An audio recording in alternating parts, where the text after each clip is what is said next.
So does that justify everything that you do? Excuse me, let me tell you something. What do you think they were doing it for? Because they were trying to save us from poverty? No, they did it because they needed us. It's honor and family and loyalty. And some of us wanted a piece of the action. Now, we weren't educated like the Americans, but we had the balls to take what we wanted.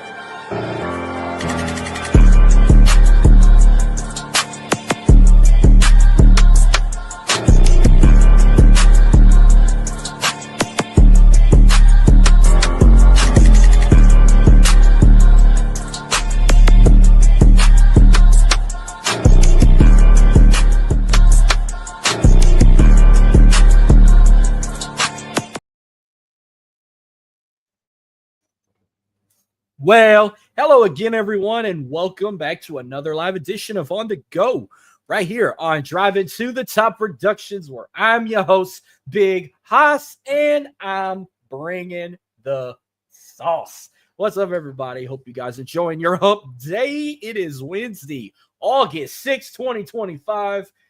Big thank you to everyone who wished me happy birthday within the last couple of days. My birthday was Monday.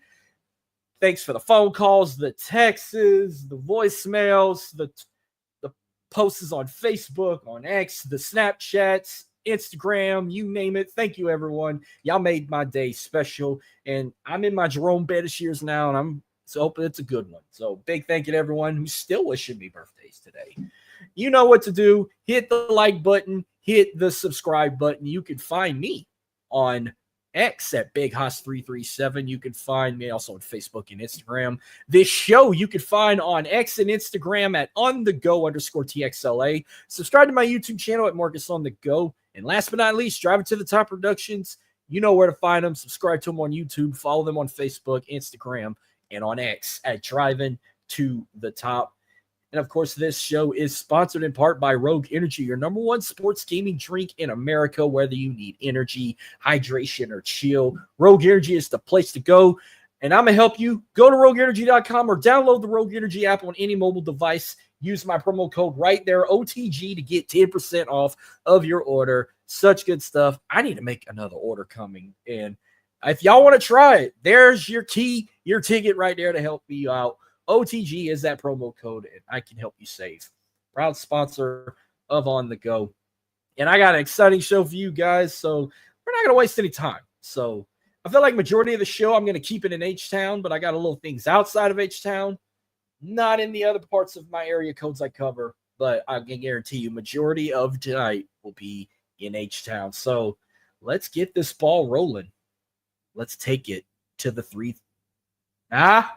I'm just fucking with you. Now, let's take it to the 713. Let's go.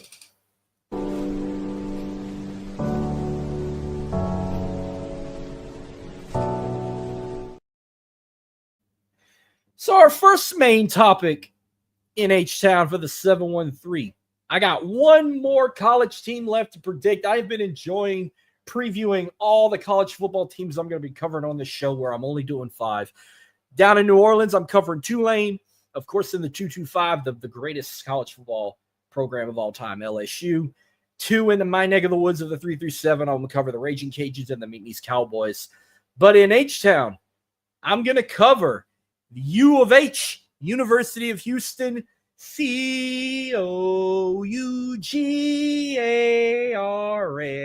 It's all about the Cougars.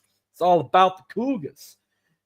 We're going to start the show off previewing the 2025 Houston Cougars, who are coming off their first year in the Big 12. And I will never forget, like, when I first fell in love with UH, they were, like, not where they are right now. They were once in Conference USA. They were in the American Athletic Conference. And now they got invited a year ago to join the Big 12. They were one of the 4 newbies, along with BYU, Cincinnati, and UCF, to join the Big 12. And even Arizona was another team that joined. So, I mean, they had some newbies coming in, but they were part of that, like, new clan. Like, they came in with Cincinnati, BYU, and UCF, and then not long after, their teams like Utah and Arizona came recently as well. So the Big 12, their first year was back in 2023 And, it wasn't a good start. They went 4-8, 2-7 in the Big 12. Their second season, they had the same record last year, 4-8, but 3-6. And that was under their new head coach in Willie Fritz. Coming into this year, second season under Willie Fritz, a new offensive and defensive coordinator coming in. Slade Nagel, new offensive coordinator. Austin Armstrong, new defensive coordinator for U of H. So there will be some new faces and some new changes. I know the transfer portal, the outgoing is insane. A lot of players are jumping, going to other big schools or even Power 5 offers, including a guy we got coming to LSU, AJ Halsey, the former safety. He's going to LSU. Pearson Parent going to McNeese. That's another big name. Let's see who else is entering the transfer portal. That was like some couple big losses here, like maybe Parker Jenkins. Him and two other guys are going to East Carolina. Jet Runyon and Jerron Wallace are going to stay in H-Town, but they're moving to Houston Christian. Jalen Sanford's going to Sam Houston. Jonah Wilson's going to A&M. Joseph Manjak's going to TCU. That's just a couple there. Well, we got quite a bit of faces in the transfer portal coming to U of H, including Jordan Allen from LSU. He's coming to H-Town.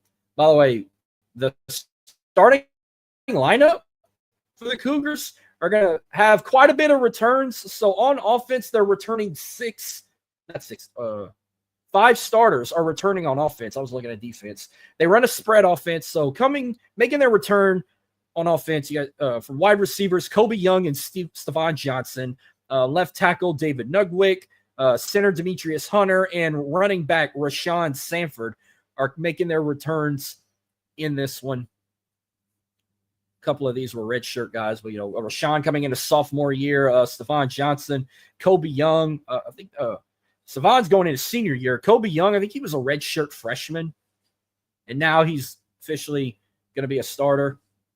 David Nugwitz is coming into senior year. Demetrius Hunter in his junior year. Well, we got quite a bit of new faces coming from the transfer portal you're going to see on that starting offense, including a brand new quarterback in Connor Wegman coming from Texas A&M.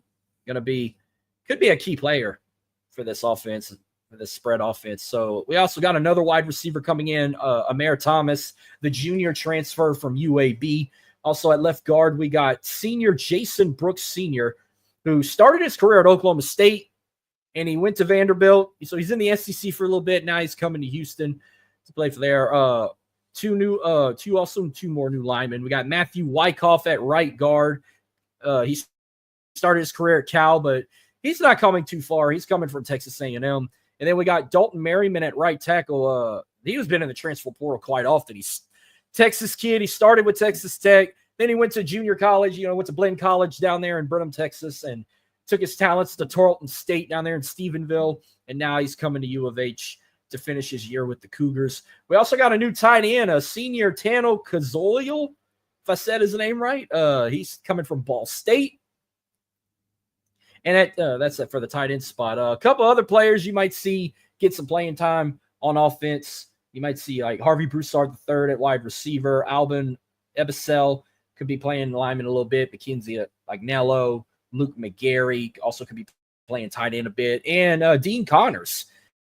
He also came from the transfer portal. I don't remember where he came from. I think he came from – he's originally from Hawaii. I know he started his career at Rice. Then he went to Riverside Community College. So he once was in Houston. But now he's coming on the good side. He's coming to play for the Cougars. Might see him play a little bit of running back. On defense, they got a 4-2-5 defense. We got 6 returners returning on defense. Nose tackle Carlos Allen Jr. coming back for his senior campaign. Brandon Mack II coming in at defensive end. Corey Platt Jr. returning at linebacker.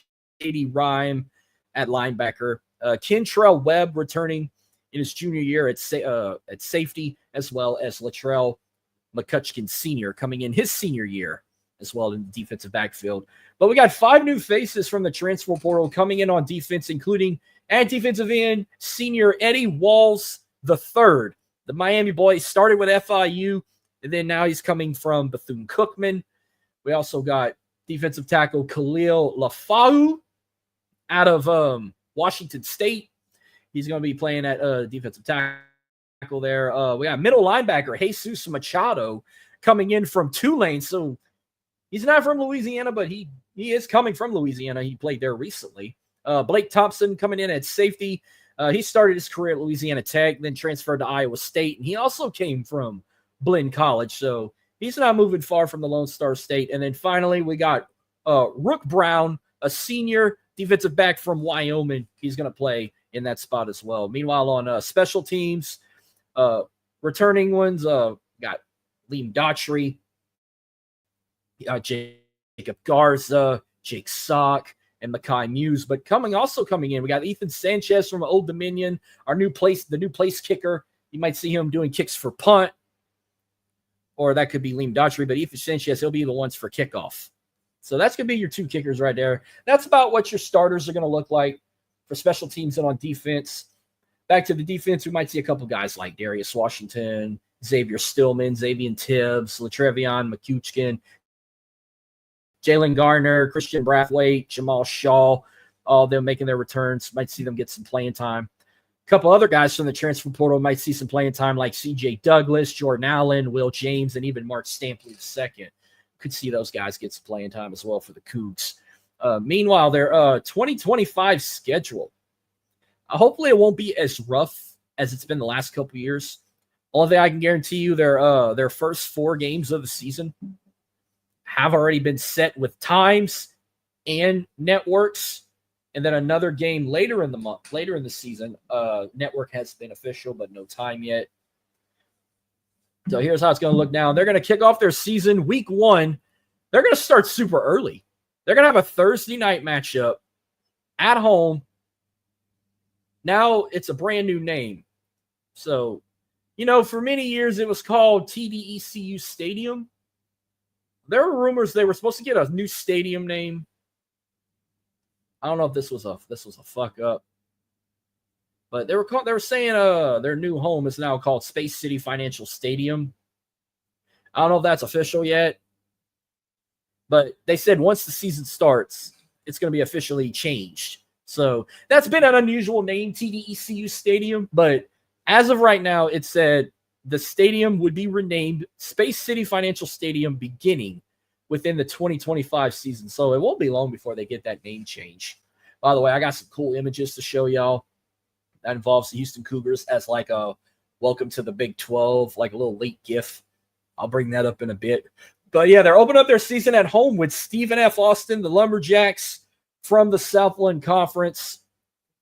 7 o'clock kickoff. You can watch this on ESPN Plus. I might check a little bit of it out, but at least I see them starting off the season with the win. So I got the Cougars winning over Stephen F. Austin. They'll go 1-0. Week 2, they have their crosstown rivalry with Rice. I think it's called the Battle for the Bayou Bucket.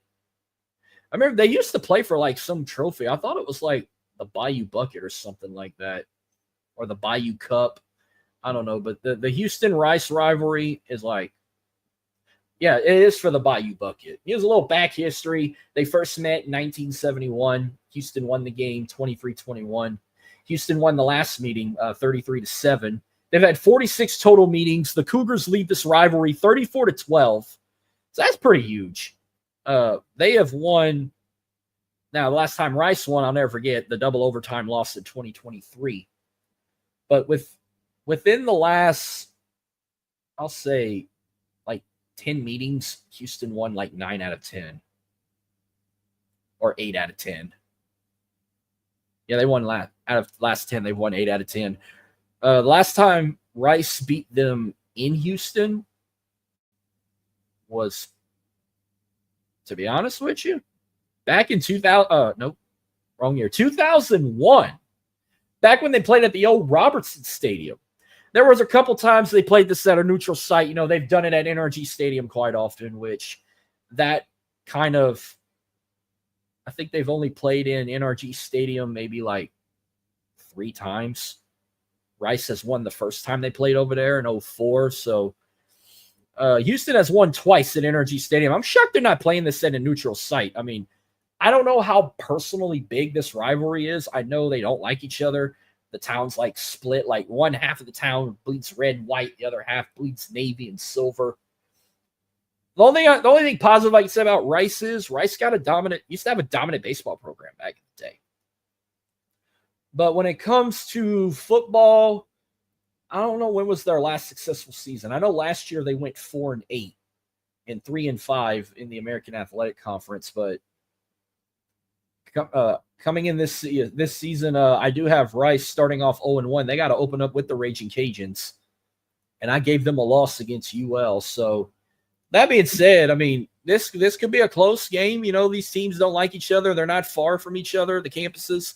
I will say Rice is also a very beautiful campus. When you go there, you feel like you're at an Ivy League school, like the unique buildings and everything. But I'm going to take Houston winning this one. So they go 2-0. It'll be a 6 p.m. kickoff on ESPN Plus, by the way. Week 3 will be their first conference game of the season. They will be at home, 6:30 kickoff on ESPN against Colorado. And Colorado's going to be a big question mark. With no Shadir Sanders, no Travis Hunter, what is Coach Prime going to do with them? That wasn't just their only losses. They've also lost LaJohntay Wester to the Baltimore Ravens, Jimmy Horn Jr. as well to Carolina. Quite a bit of players leaving for the transfer portal, but they do got some upcoming players coming into Colorado. I mean, I don't know how this can turn out, because looking at their first 2 games of the season, I do have they open up with Georgia Tech, and they host with Delaware at home. Back-to-back home games before they go to Houston. So we could see 2-0 teams go at it. 2 undefeated teams play week 3. I think all eyes are going to be on this. I'm actually glad it's a night game, because this is September 12th. Who does LSU play that night? I don't think I'm going to be in Baton Rouge that weekend. Actually, that's a Friday night game. Oh, I'm definitely going to watch this, even though I'm going to be doing Lake Arthur football. This is a Friday night game. Oh, I'm going to definitely be sure to check this out, like during halftime or whatever. I'll get what I can of this. The fact that it's a home game, I'm pretty confident that the Cougars can win this, because I think I don't know if they played last year or not. I'm actually looking that up. I mean, since they joined the Big 12, I swore they may have met like one time since they came to the Big 12 in 2023. But looking back, actually, they did not. So this is actually going to be a first time here. First time Colorado and Houston are playing each other as conference opponents. So with that being said, I got my fingers crossed they can win this and actually go 3-0. I'm going to take a shot in the dark. I think the Cougs beat Colorado in a very close game, maybe like by a field goal, maybe by 1 point. But I'm going to say Cougs win it at home, and they go 3-0. So 3 straight games in H-Town, but one of them is a road game. Week 4, their longest road trip of the season, and then one of their latest starts. They go to Corvallis to take on one of only 2 teams in the Pac-12, the Oregon State Beavers. This will also be a game on national television. 9:30 p.m. kickoff on ESPN, and I think November 26th. That's another Friday night game. So back-to-back. Is this back-to-back? Yeah, this is back-to-back Friday night games for the Cougs. I'm actually liking that. I mean, yeah, it's going to be in the middle of high school football for me, but hey, this is a late start time. We'll probably be done with our game by then. It's a road game, so when I'm driving back home, I can either listen to this game on the radio or I can watch and drive at the same time. I wouldn't recommend that, by the way, but you got to be a pro like me. I'm not recommending you to watch TV and drive, but I'm pretty sure I'm not the only one who does it. Oregon State should be an interesting matchup. It's in Corvallis. Let's see. Last year they went 5-7 overall. They did win their conference because they only had one conference game. You know what? This could be another victory. Why am I being so biased here? I think they can go 4-0. So with that being said, I think they're going to go 4-0, and they beat Oregon State. All right, week 5, they go back at home, for another rivalry. When did this become a rivalry?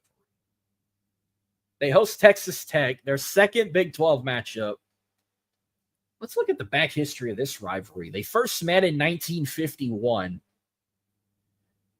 where Houston won 6-0. Their last meeting was in 2023, so their first year in the Big 12 they've played, and they lost 49-28. They've met 35 times. Houston has won 18 and lost 16, and only in one time they came in a draw. Texas Tech has a 6-game win streak, which they did take a. They weren't conference opponents, but they've won the last 6 meetings. The last time Houston beat Texas Tech was back in 2009. Back when Michael Crabtree and them were playing. So you mean to tell me Texas Tech could beat Texas that year, but they could not beat the Houston Cougars? Wow. That's huge. That's insane. So last year, Texas Tech, 8-5 of the season. Their Big 12 record was 6-3.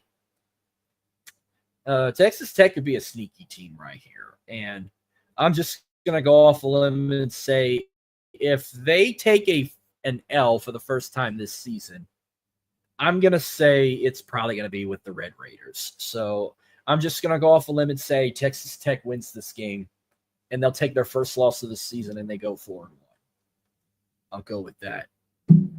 So that's week 5. Week 6, they're on the road. They go to Stillwater. They go to one of the best beautiful colleges in Oklahoma. They go to Oklahoma State to take on the Cowboys at Boone Pickett Stadium.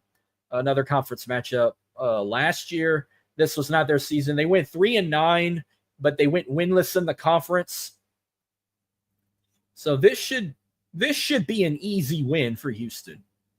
Especially if they were to fall to Texas Tech, they can bounce back and beat OK State. I don't know how back this team really can be.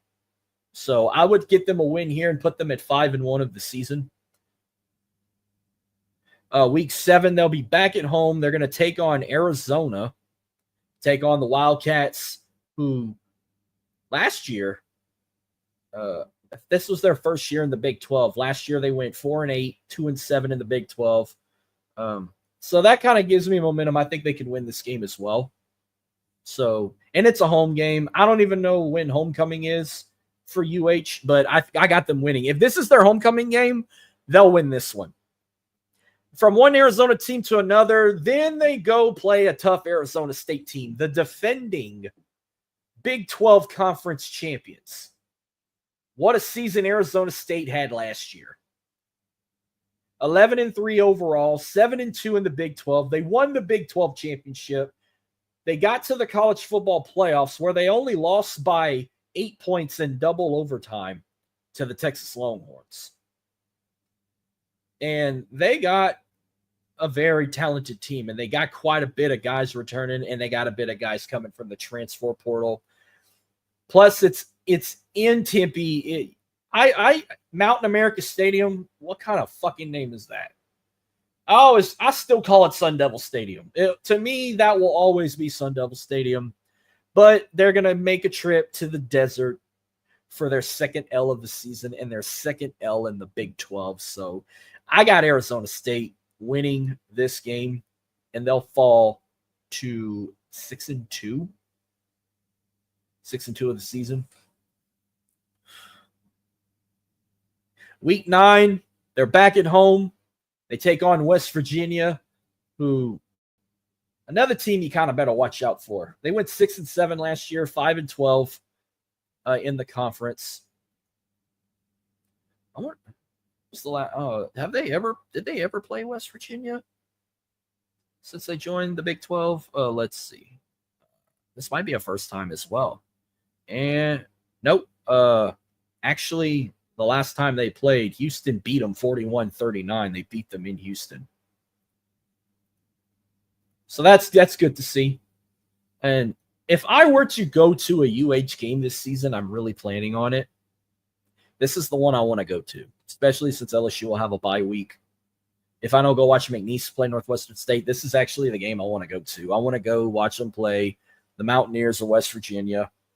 Gonna be a hell of a game. I feel like this could be probably one of the top games of the week, despite what their records are. I think they can pull this one off too. I'm gonna have to say they beat West Virginia. So I'll give them a win there. So week 10, I think this is week 10. Week 10, they go to Orlando to take on UCF. And UCF is tough at home. Yeah, they went 4-8 last year, 2-7 in the Big 12. But like I said, UCF is tough at home. And why do I feel they'll probably take a third L? And it's probably going to be maybe I don't know if you want to call it an upset, but I think they're going to probably lose this. And it will be on national television. It will be on FS1. So if that, I think that's a Friday game as well. Yep. So that is now 3 Friday night games this season for the Cougars. Their game with Colorado, Oregon State, and UCF will all be on Friday. And why I feel they're going to probably lose this game as well. So that'll be 3 losses. Then they get a bye week. They get their bye week late in the season, so they're not going to play a game on November 15th or the 14th. They get a bye. They come back home for their final home game of the regular season. They take on TCU, which I would love to watch a TCU game again. TCU is probably going to be a loss too. Last year they went 9-4, 6-3. They beat the shit out the Raging Cajuns in the New Mexico Bowl. TCU is actually maybe considered a favorite to win the Big 12, along with teams like Baylor and Texas Tech and even Arizona State. Those are actually the favorites to win the Big 12. Something tells me they're probably going to drop an L to TCU. And then they close out the regular season on the road. They go to Waco, Texas to take on another in-state rival, the Baylor Bears, who they first met in 1950. In their last meeting, Baylor won by 10. Baylor actually won the first meeting. But this actually ain't a bad little series rivalry. They've met 30 times. Baylor leads this 15-14-1. So it's not a bad rivalry. Last time Houston beat Baylor was in 2023. They beat them in overtime. So it could be a close game. Last year, Baylor went 8-5, 6-3 in the Big 12. They lost to LSU in the Texas Bowl. It's in Waco. They're probably going to lose that one too. So that just puts my overall record for Houston at 7-5 of the season. 7-5. Hopefully they make a good bowl game. But I like to be proven wrong. That's what I'm predicting here. I think they're going to go 7-5. They're going to lose to Texas Tech, Arizona State, UCF, TCU. They're going to lose 3 in a row. Their last 3, they're going to most likely lose. But we'll see what happens. And with that being said, my final prediction, well, not my final prediction, my final reveal for the Cougars. Oh, I got some stuff for you. Let's go ahead and look at some uniform and helmet reviews. What? You went over my helmet? Now, earlier in the show, I actually did a uniform reveal, and I gave you my thoughts. So this is the original 3 look you're going to see again. These are the jerseys. They did some changes. They went with that Houston font that just looks so fucking dope. Like, I like that Houston font. So that's going to be mainly your 3 looks right here. Here's some single looks here. You got the all red out, where we might see this a lot. And when it comes to uniform combos, with the red jerseys, we could see red helmet, red jersey, red helmet, red jersey, white. This might be your original road look, the all white out, but you might also see white helmet, white jersey, red pants, as well as a combo. And then I don't know what game it is, but the Love You Blue look, I fucking love this. I even love the helmet. I actually got Nope, I did not even get this helmet ready for people to look at, but I got something close to it, but yeah, the Houston in blue with the outline in red, the jersey red. I can't wait to find out what home game they're going to wear these uniforms in. But helmet-wise, this is going to be your signature helmet, the iconic red with the bold UH on the side. They're even going to have it with the red face mask. But with red, you're going to see that new Houston font I love so much. Like, this is so dope. Like, I love the Houston font. You're also going to see that in white. And here it is. That love you blue. Man, holy shit. This is legit. I love this. I cannot wait to find out what game they're going to wear these uniforms again. And then you got another signature classic, the white helmet with the bold UH on it in red. You'll see a red face mask, and you'll even see a white face mask. Now, I have one more special helmet they wear. Occasionally, around late October, early November, they do a black uniform combo where they do a blackout. They always change it, so I don't know what this year's is going to look like, but they always wear some helmet like this. White helmet with the black bold UH logo with the black face mask. You usually see this at the end of October, early November. So they could wear this against West Virginia. Like, I'm actually ready to see what the black uniforms are going to look like this year. They've had some dope ones over the years. We'll see. But I actually got one more thing to show you before we close out on the Cougar talk and I move on to some of the H-Town stuff. So they're getting a new stadium name, like I said, Space City Financial Stadium. It was always called TDECU Stadium, which it's a very beautiful stadium. Like, this is like a blimp shot of it. It will get some major upgrades, including the football program. Here's a little before and after photo. They got a brand new Jumbotron. This is what they had before when it was still called TDECU Stadium, John O'Quinn Field. And now they're getting this big baby. That's one of their newest major upgrades for the stadium. And one of the newest things they've got since joining the Big 12, they got a brand new $150 million football operations facility. New locker rooms, new weight rooms, new everything. And let's start with the locker rooms. Holy crap, look how great this looks. I love how dark and with the red neons. I love the little like illustrations of a Cougar player with the helmets on the side and the front. That's pretty fucking dope.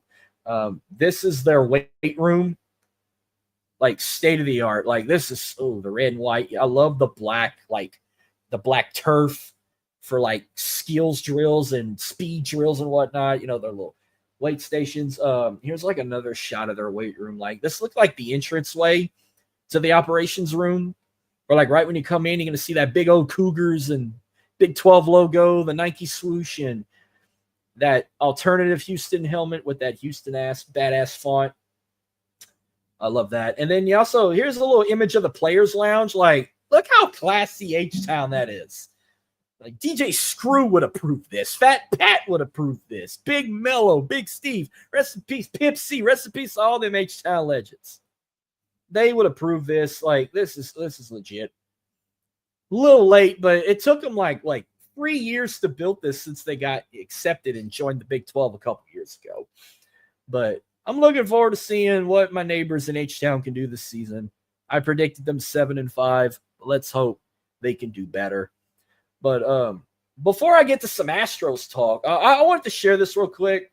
The coaches poll top 25 came out, and man, my reaction was like off the chart for this. And I know Houston's not in this, but I just share it for you right now. It was no surprise who the top two were. Like, you're thinking Ohio State would have been number one. They're number two, which is kind of fitting for a defending national champ. Texas, number one. So if these are your top two teams and they're kicking off week one, when was the last time that ever happened in week one? A 1 and 2 seed go at it. If this stands as like the official top 25 when we get into week one, that would be insane. They got Penn State at 3, Georgia at 4, Notre Dame at 5, Clemson at 6, Oregon at 7, Alabama at 8, LSU at 9. So LSU and Clemson's a top 10 matchup. I told you that. Miami 10, Arizona State 11, Illinois 12, 13 South Carolina, 14 Michigan, 15 Ole Miss, 16 SMU, 17 Florida, 18 Tennessee, 19 Indiana, 20 Kansas State, 21 Texas A&M, 22 Iowa State, 23 BYU, 24 Texas Tech, and 25 Boise State. When Illinois is that good? Like, when did Illinois become so damn good? The top 10 I can understand, but I'm still figuring out how did Texas get at number 1?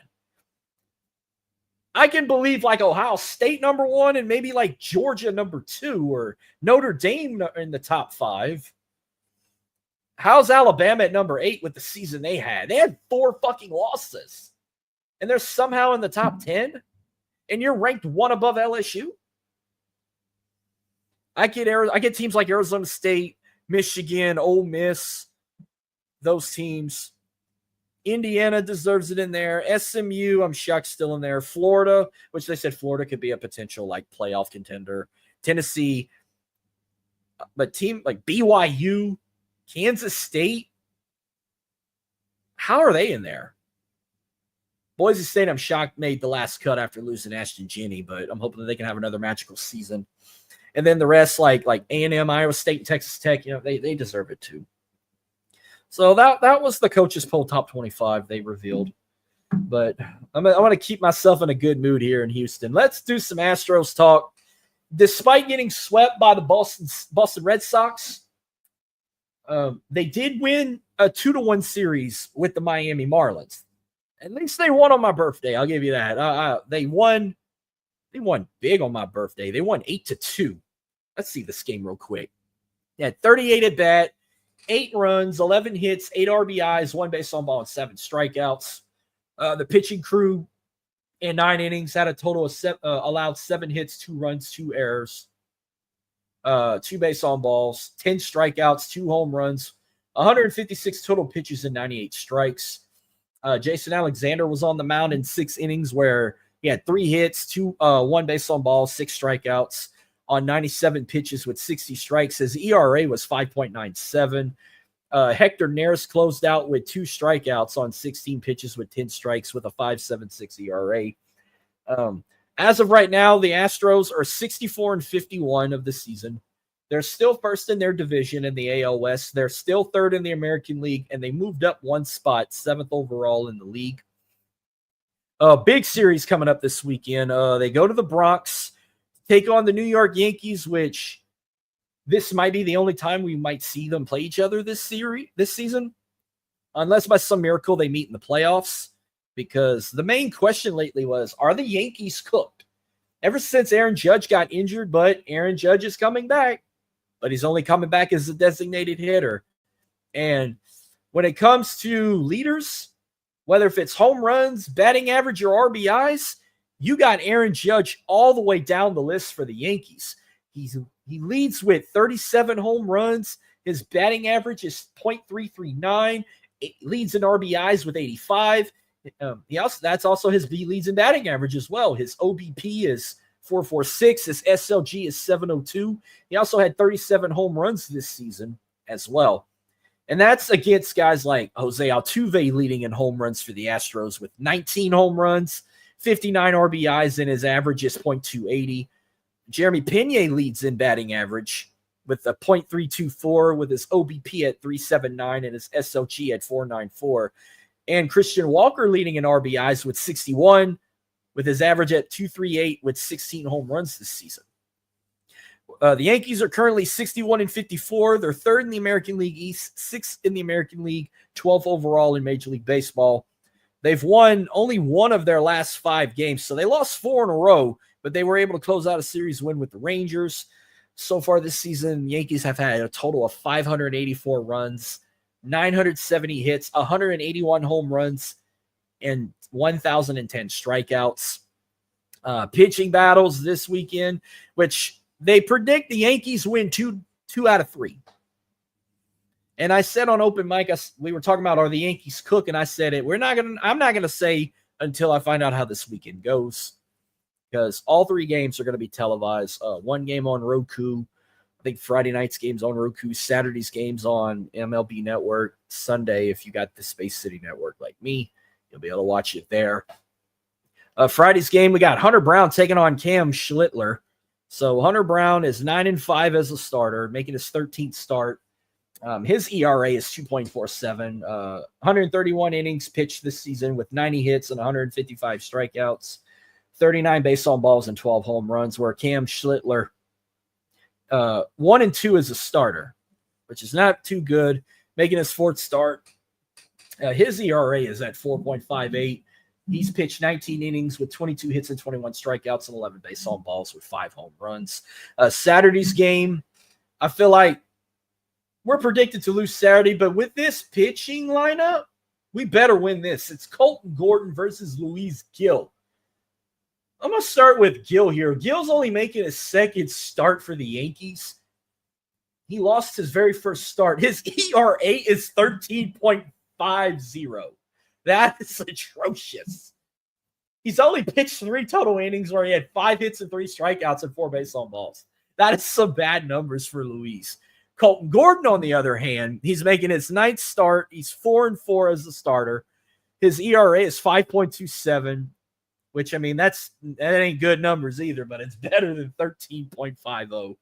66 innings pitched total this season with 85 hits and 60 strikeouts, 12 base on balls and 16 home runs. Sunday is going to be a hell of a pitching series. Framber Valdez taking on Max Fried. Framber's 11-5 as a starter. Fried's 12-4. Framber's ERA is 2.83. Fried's is 1.07. Framber pitched 140 total innings. Max Fried pitched 139. Framber's allowed 112 hits. Max Fried's allowed 114 hits. Framber Valdez has 144 strikeouts. Max Fried has 114. Framber Valdez has 45 base on balls. Max Fried, 35. And with home runs, Framber Valdez allowed 8. Max Fried's allowed 10. This is an even matchup, and it's going to be a hell of a battle with these two. I think it's going to be a hell of a series. I would love a sweep, but I'll take 2 out of 3. But as long as we can get 1. But I don't want to just get 1 win. I want to get at least 2 wins or a sweep so we can take the Yankees out of the postseason, because the way they've been playing, and I feel like they can't rely on anybody except Aaron Judge. I think they're going to be cooked. They might be cooked. I can't wait to find out this weekend while I'm watching preseason football.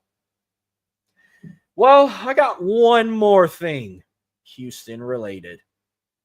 When I recap my second half of Leagues Cup phase, oh man, I wish I had a drink right now, but this is what I got to say on behalf of the Houston Dynamo this season.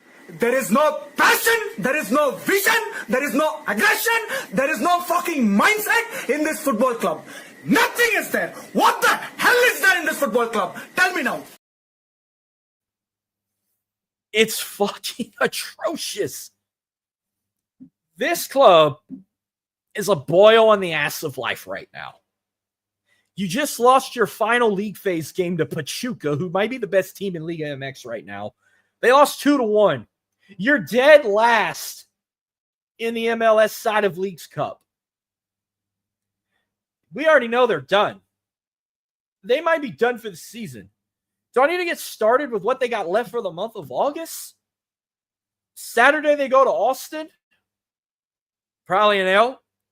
Then they go to Vancouver. Probably an L. They're back at home August 23rd with San Jose. Probably an L. And then they close out the month at St. Louis on August 30th. Probably an L. Ben Olsen has got to go. I don't know what they were thinking. Oh, dude. Like, I've never hated a coach more than Ben Olsen. Like, what the hell? What the hell is this team thinking? Pat Onstad, what were you thinking hiring him? They've won what? Like one Open Cup since he came in 2023? That's all you did the same thing in DC. He should have stayed at DC. But his record wasn't as good with DC either. But like, as of right now, as the coach for the Dynamo, 122 out of 122 games, He's only won 47, drew 34, and lost 41. His win percentage as a coach for the Dynamo is 38%. It's not going to cut with me. Ben Olsen, if he's not gone either by the end of this season or at the start of next season, there's no hope for that club to ever be successful again. Meanwhile, you look at League's phase. So where I last left off, my last show was August 1st. And there's one more day left of League phase. So I'm going to go back to August 2nd. I'm not going to tally what the records are right now, but this is what happened. Go back to August 2nd. Orlando beat Atlas 3-1. Miami and Necaxa drew 2-2, went into penalty shots. Miami wins at 5-4 with penalties. Copa America in Minnesota drew 3-3. They went into penalty shots where Copa America won 8-7. UNAM beat Atlanta 3-2. San Luis and Salt Lake drew 2-2, but San Luis wins with penalty shots 4-1. And Portland beat Quarantaro 1-0. From August 3rd, Juarez beats in Cincinnati drew 2-2. Went into penalty shots. Juarez won 4-3. Guadalajara and Charlotte drew 2-2. Went into penalty shots, and Guadalajara won at 4-2. Monterrey and the Red Bulls drew 1-1. Went into penalty shots where Monterrey won 5-3. Tijuana beat Colorado 2-1. Cruz Azul and the Galaxy drew 1-1. And Azul won on penalty shots 8-7. And Seattle beat Santos 2-1. So Liga MX dominated on Sunday. Actually, they started dominating this past weekend. They had an off day on my birthday. They went back to play yesterday. Pachuca beat the Dynamo 2-1. I want to see the stats for this, by the way, since this was an atrocious fucking matchup. 53% of possession for the Dynamo. 4 shots on goal, 8 shot attempts, 3 corner kicks, and 3 saves. The only goal in the game. So Pachuca scored first. Dynamo scored with 82 minutes into play. Amin Bazzi converts the penalty with a right-footed shot to the center of the goal. So that was their only goal in the game. Columbus beat Leon 1-0. Toluca beat NYCFC 2-1. Puebla beat Montreal 2-1. San Diego beat Mazatlan 2-1. 2-0. Did I say that right? And LAFC beat the Tigers 2-1. Currently, right now, Portland's leading Copa America 1-0 at the half, and Salt Lake's leading Quarantaro at the half 1-0. Orlando beat Necaxa 5-1. Atlanta beat Atlas 4-1. Miami beat UNAM 3-1. And San Luis beat Minnesota 2-0. And we still got one more game left to play tonight, and that's Seattle and Tijuana. And then the final day of league phase tomorrow night, we got Cincinnati and Guadalajara, Monterrey and Charlotte, the Red Bulls and Juarez, Cruz Azul and Colorado, and LA Galaxy and Santos. As of right now, for Liga MX, Toluca, Pachuca, UANL, and Puebla. UANL is the Tigers, by the way. It looks like those 4 clubs will advance to the knockout stage, while in MLS, the Crew, the Sounders, the Timbers, and LAFC could possibly advance to the knockout stage. And when we get to knockout stage, I know the quarterfinal games are going to be played, like I said, between August 8th through the 20th. The semifinals will be played around, I think, August 26th through the 28th. And that's semifinals. Third place game, I think, is August 30th. And, of course, the finals is August 31st. I think that's what the schedule is right here. But I could digress. But that's all I got for Leagues Cup, Leagues phase before we get into the quarterfinal season. But I know, are you guys ready for some football? Because we're about to get ready for the actual very first week of the NFL preseason. We just had the Hall of Fame game last week where the Chargers just decimated the Lions. What was the final score? Because that was the only game. That's the only preseason game I'm going to predict, by the way. They beat them 34-7. Trey Lance balled out in that game. I know we got 3 games tomorrow night, and there will be a majority of games that are going to be on the NFL Network. But if your team's not playing live on the network, they will replay games all throughout the week till we get to the following week of preseason. So tomorrow night, first week of preseason, Colts and Ravens kick it off at 6 on the network, followed by the Raiders and the Seahawks at 9. We also got the Bengals taking on the Eagles. Friday, August 8th, we get another triple header, Lions and the Falcons. One game on the network, the Browns and the Panthers at 6. We also got the Commanders and the Patriots. Saturday, August 9th will be your biggest slate of games. There will be 4 games on the NFL Network. Giants and the Bills at noon. The Houston Texans taking on the Minnesota Vikings at 3. Let's see if they can kind of get better after a bad training camp they've had. Jets and the Packers at 7. I think actually there's only 3 games. I thought there would have been 4. Non-televised games on Saturday. Steelers at the Jags, Cowboys at the Rams, Titans at the Bucks, Chiefs at the Cardinals, and the Broncos at the 49ers. And then lastly, on Sunday, August 10th, they close out with 2 preseason games on the NFL Network. Dolphins and the Bears at noon, followed by the Saints and the Chargers at 3 o'clock Central Time. So that's going to be our first taste to see the quarterback duo of Tyler Shuck and Spencer Rattler, to see who will be QB1 for the first week of the regular season. But remember, it's just preseason. Wins and losses don't count, and they don't matter. You know, people are going to talk shit on the internet, but those people need to go away. This is going to be important for us because we need to see who's the better quarterback to be our QB1. But if we take a loss, I'm going to take it. We take a win, I'll be happy, even though it doesn't count. It all don't matter until September. Remember that, folks. Well, I got a little bit of wrestling. I want to try and make this as quick as possible. I'm not gonna break everything down, but SummerSlam that happened this past weekend at MetLife Stadium.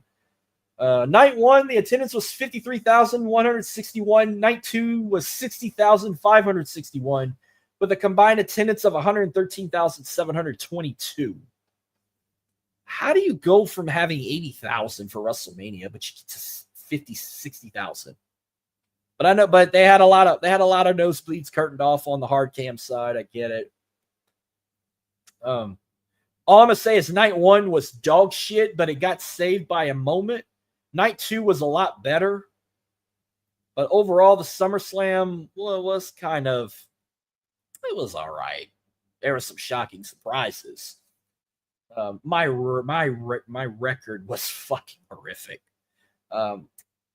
Let's see. Like night 1, like the first 2 matches were good.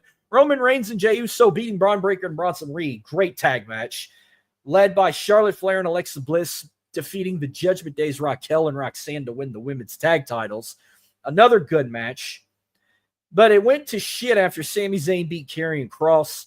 So now we don't know if Kross and Scarlett's contracts are going to renewed, and everybody's pissed off at Sami Zayn, including myself. Tiffany Stratton retained her women's championship with Jade Cargill. I feel like the match was a little off, but everyone's been shit-talking Jade Cargill, saying she can't win the big one. And Jade, don't listen to the fucking IWC. They're just some assholes to begin with. So if you're talking shit to Jade Cargill about her losing one title match, Shut up, bitch!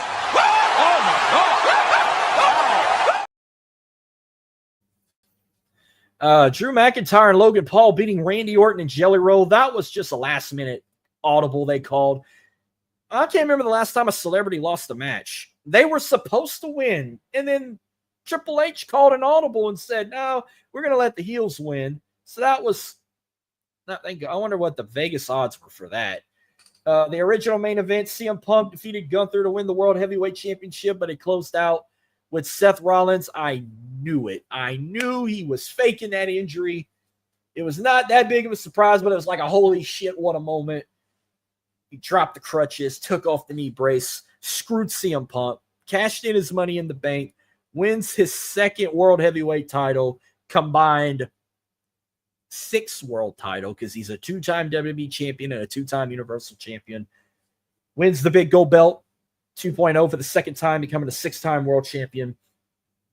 I absolutely love this. That's why Seth Rollins is the fucking GOAT. I love Seth Rollins. I love his new faction, The Vision, with Paul Heyman, Braun Breaker, and now Bronson, the Tribal Thief, the Shula Fala. That is so brilliant. That is like a drunk person trying to say Tribal Chief and Ulafala. He already stole 2 pair of Roman shoes now. He's collecting shoes. Seth's cash-in saved night 1, even though night 1 was atrocious. But night 2, I called it. Naomi defeated Rhea Ripley and Io Sky in a triple threat to retain her women's title. Good match. The TLC match was actually very good. It wasn't the greatest TLC match of all time. But the Wyatt 6 retaining was a shock. I thought they were going to be transitional champions, but give it to all 6 teams. They did it good. Becky and Lyra was actually a good match, but fucking Bayley ruined it for Lyra. I'm pissed off. Lyra can no longer challenge for the belt while Becky still holds it. Solo Sikoa and Jacob Fatu steel cage match was a disappointment. I felt like they should have did more, but I predicted Solo to retain. Dominic and AJ Styles was a good match. Shout out to AJ Styles paying homage to Eddie, coming out in the lowrider, wearing ring gear similar to the ring gear he wore 20 years ago for the custody of Dominic. He even brought his son out, who bleached his hair blonde because Dominic Mysterio thought he was Slim Shady at 8 years old in 2005. But Dominic retained, so hopefully, fingers crossed, that means he will not win the AAA Mega Championship at Triple Mania. And then the main event, holy shit, what a match. Cody Rhodes and John Cena street fight. 5-star match. One of the best matches of 2025 in WWE. But I was in shock. Cody is now a 2-time WWE champion. He defeated John Cena. So is that John Cena's last title reign he'll ever have? Will he try and go for 18 before his retirement match? Or at his retirement match? I don't know, but Cody wins the title back, and then we get a big shock. We get the return of Brock Lesnar, who we haven't seen in 2 years. The IWC's 50-50 about it. They're happy he's back. Then you got the fucking lefties that are bringing up the whole scandal, sexual allegation scandal, saying justice for whatever her name was. Look, Cena wants to work with him one more time. I'll respect that. But if Brock's only coming back for one match, then fine. I'm okay with it. I'm not going to shit talk the guy.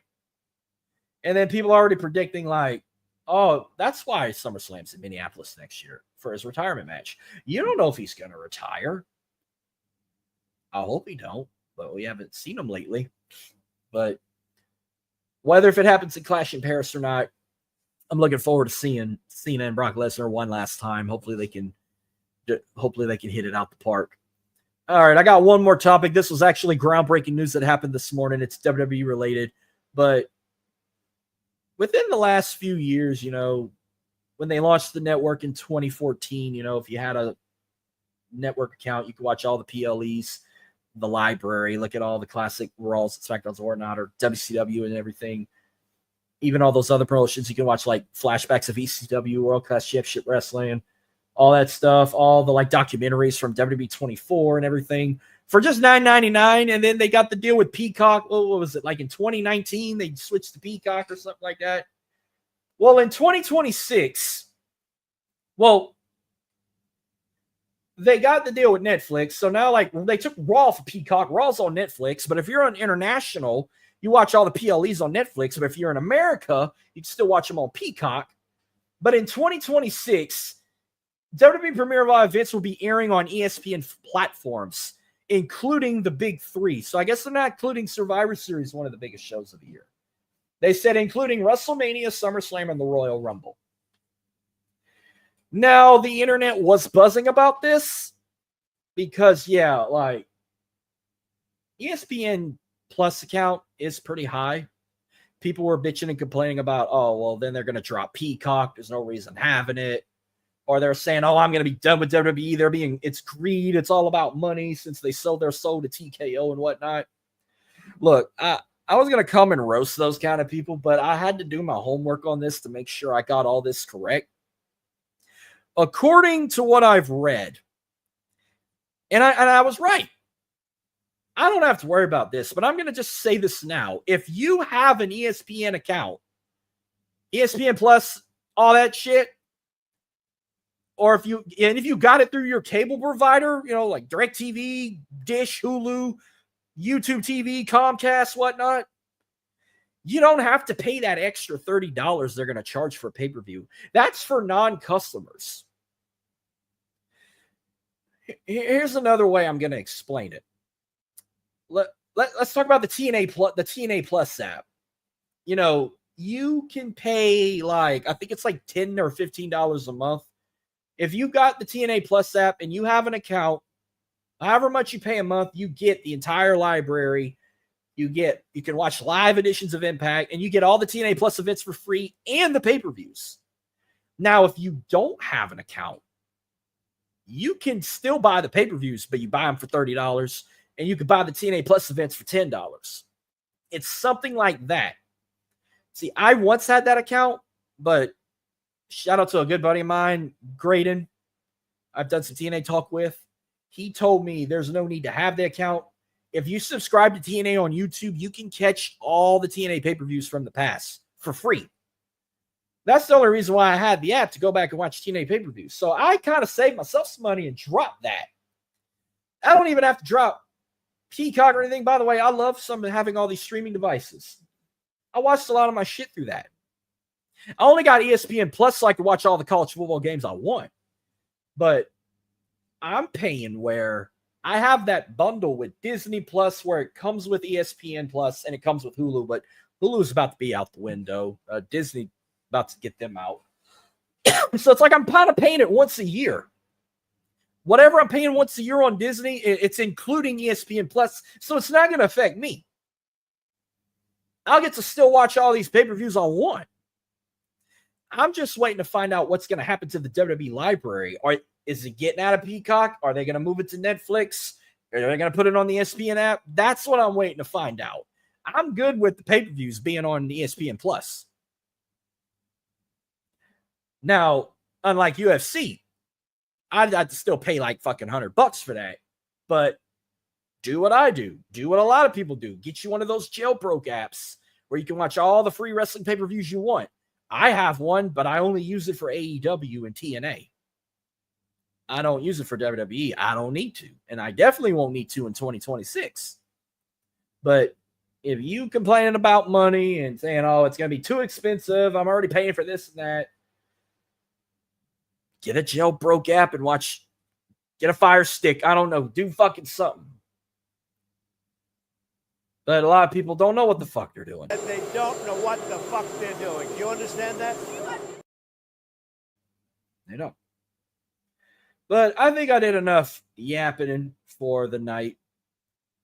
So that's going to wrap up this show. I do have one announcement I made on Twitter I'm going to make before I close out. Since we're kind of in the football season now, I know it's only preseason, but I'm going to use the preseason as kind of a test.